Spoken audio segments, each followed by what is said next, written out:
کا صیغہ استعمال کیا ہے۔ جس وقت جبریل امین آئے تو کئی سارے فرشتوں کو لے کر آئے، بطور تعظیم کے جمع کا صیغہ استعمال کیا۔ جب کہا فرشتے نے اے مریم بے شک اللہ تعالیٰ نے آپ کو چن لیا ہے۔ کس اعتبار سے چنا ہے؟ کہ بغیر باپ کے اللہ تعالیٰ آپ سے ایک بیٹا پیدا کریں گے، دنیا کے اصول سے ہٹ کر۔ وَطَهَّرَكِ اللہ تعالیٰ نے آپ کو پاک کیا ہے۔ ایک تو گناہوں سے پاک صاف کیا ہے، دوسرا کسی اجنبی کے آپ کو چھونے سے پاک کیا ہے، کسی نے آپ کو غلط ارادے سے ہاتھ نہیں لگایا۔ وَاصْطَفَاكِ عَلَى نِسَاءِ الْعَالَمِينَ اور اللہ تعالیٰ نے آپ کو چن لیا ہے جہان کی عورتوں پر۔ اس وقت میں اس جہان میں جتنی عورتیں تھیں ان سب سے اللہ تعالیٰ نے حضرت مریم کو فضیلت دی۔ کلی فضیلت مراد نہیں ہے، اس لیے کہ صحیح احادیث کے اندر آتا ہے، آپ علیہ الصلاۃ والسلام نے فرمایا کہ 4 عورتیں کامل ہوئی ہیں۔ ایک حضرت مریم، دوسری حضرت آسیہ فرعون کی بیوی، تیسری حضرت خدیجہ رضی اللہ تعالی عنہ، اور چوتھی حضرت عائشہ رضی اللہ تعالی عنہ۔ اور ترمذی شریف کی روایت کے اندر آتا ہے کہ ان 4 کامل عورتوں کے اندر ایک کامل عورت حضرت فاطمہ رضی اللہ تعالی عنہ بھی شامل ہیں، تو کل 5 عورتیں ہیں جو کامل گزری ہیں۔ پھر ان میں سے حضرت عائشہ رضی اللہ تعالی عنہ کے متعلق آپ علیہ الصلاۃ والسلام نے فرمایا، عائشہ کی فضیلت دوسری عورتوں پر ایسے ہے جیسے سرید کھانے کی فضیلت دوسرے کھانوں پر ہوتی ہے، یعنی حضرت عائشہ کو باقیوں سے بھی بڑھ کر فضیلت حاصل ہے۔ تو بہرحال حضرت مریم کو پاکیزہ بتلایا، چنا ہوا بتلایا۔ آگے فرشتوں نے حضرت مریم کو فرمایا یا مریم اقنتی لربک واسجدی وارکعی مع الراکعین، اے مریم تو اپنے رب کی فرما برداری کر اور سجدہ کر اور رکوع کرنے والوں کے ساتھ۔ کیونکہ اللہ تعالیٰ نے آپ کو چنا ہے، اس کا تقاضا یہ ہے کہ آپ اللہ کی اطاعت میں رہیں، اللہ کی فرما برداری میں رہیں، نماز میں عبادت میں اپنے آپ کو کھپائیں۔ چنانچہ حضرت مریم نے عبادت کرنے کا حق ادا کیا۔ ذَلِكَ مِنْ أَنْبَاءِ الْغَيْبِ نُوحِيهِ إِلَيْكَ، یہ غیب کی خبریں ہیں جو ہم آپ کی طرف وحی کرتے ہیں۔ اس آیت کے اندر اللہ تعالیٰ نے 2 واقعوں کی طرف اشارہ کیا ہے۔ پہلا واقعہ تو یہ پیش آیا کہ جس وقت حضرت مریم کی ولادت ہوئی تو ان کی والدہ ان کو ایک کپڑے میں لپیٹ کر بیت المقدس میں لے گئیں اور کہا کہ میں نے منت مانی تھی کہ یہ بیت المقدس کی نگہبانی کرے گی، خدمت کرے گی، لہٰذا میں نے پیش کر دیا ہے، اس کی پرورش کرو، جب یہ بڑی ہوگی تو خدمت کرے گی۔ اس وقت حضرت مریم کے والد حضرت عمران فوت ہو چکے تھے اور بیت المقدس کے نگران تھے حضرت زکریا علیہ السلام۔ اب ان کی پرورش کے بارے میں جھگڑا ہوا۔ اس وقت تقریباً 29 آدمی تھے جو بیت المقدس کے کام پر مامور تھے۔ ہر ایک کی خواہش تھی کہ مریم کی پرورش ہم کریں۔ کیوں؟ اس لیے کہ ہمارے سابقہ امام اور خطیب کی بیٹی ہے، ان کے باپ کی بڑی قربانی ہے، لہٰذا ہم اس بچے کی پرورش کریں گے۔ یہ جھگڑا ہوا، ہر آدمی کہتا ہے میں کروں گا، ہر آدمی کہتا ہے میں کروں گا۔ جب یہ جھگڑا ہوا تو فیصلہ اس بات کے اوپر طے ہوا کہ ہم قرعہ اندازی کر لیتے ہیں، جس کے نام کا قرعہ نکلے گا پرورش وہی کرے گا۔ اب دوسرا واقعہ پیش آیا قرعے کا کیا طریقہ اختیار کیا گیا؟ تفاسیر کے اندر اس کے 2 طریقے آئے ہیں۔ ایک طریقہ یہ آیا کہ قریب ہی پڑتی تھی نہر اردن کا، ہر ایک اپنی اپنی قلمیں اس نہر اردن کے اندر ڈالے۔ یہ وہ قلمیں تھیں جن کے ساتھ یہ لوگ تورات کو لکھتے تھے، 29 آدمی۔ اپنی اپنی قلمیں نہر اردن کے اندر ڈالو، جس کا قلم رکا رہا پرورش وہ کرے گا۔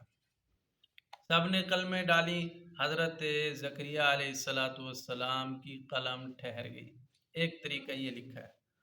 دوسرا طریقہ یہ لکھا ہے جو بخاری شریف کے اندر موجود ہے کہ اپنی اپنی قلمیں ڈالو، جس کی قلم مخالف سمت کی طرف چلے گی پرورش وہ کرے گا۔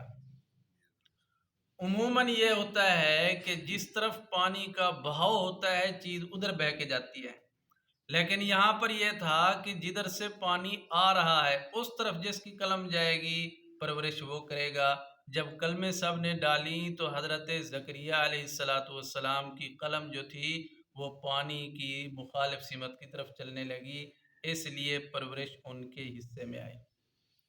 اس کی ایک وجہ یہ بھی مفسرین نے لکھی ہے، چونکہ حضرت زکریا علیہ السلام کی جو گھر والی تھی وہ حضرت مریم کی حقیقی خالہ تھی، اور حدیث پاک میں آتا ہے کہ خالہ جو ہے بمنزلۃ الام، یہ ماں کی طرح ہوتی ہے، اس لیے اللہ تعالیٰ نے ان کے ذمہ میں یہ پرورش ڈالی۔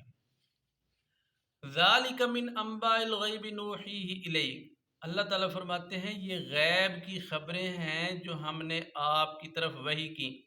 وما کنت لدیہم اذ یلقون اقلامہم، اور نہیں تھے آپ ان کے پاس جس وقت وہ اپنی کلمیں ڈال رہے تھے۔ کس مقصد کے لیے؟ ایہم یکفل مریم، کہ کون مریم کی پرورش کرے، ان کی نگہبانی کرے۔ وما کنت لدیہم اذ یختصمون، اور نہیں تھے آپ ان کے پاس جس وقت کہ وہ جھگڑا کر رہے تھے۔ اس آیت سے دو نظریوں کی تردید پائی جا رہی ہے۔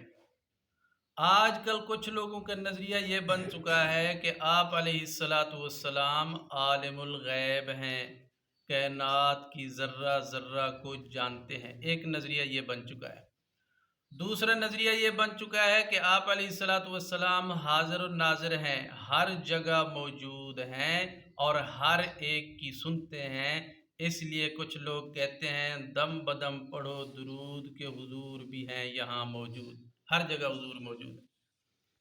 قرآن کریم کی یہ آیت ان دونوں نظریوں کی تردید کر رہی ہے، عالم الغیب کی تردید کر رہی ہے۔ اللہ فرماتے ہیں یہ غیب کی خبریں ہیں جو ہم آپ کی طرف وحی کرتے ہیں کہ جس وقت بیت المقدس کے لوگ اس پرورش کے بارے میں جھگڑا کر رہے تھے آپ تو اس وقت موجود نہیں تھے، ہم نے آپ کو یہ بتلایا ہے۔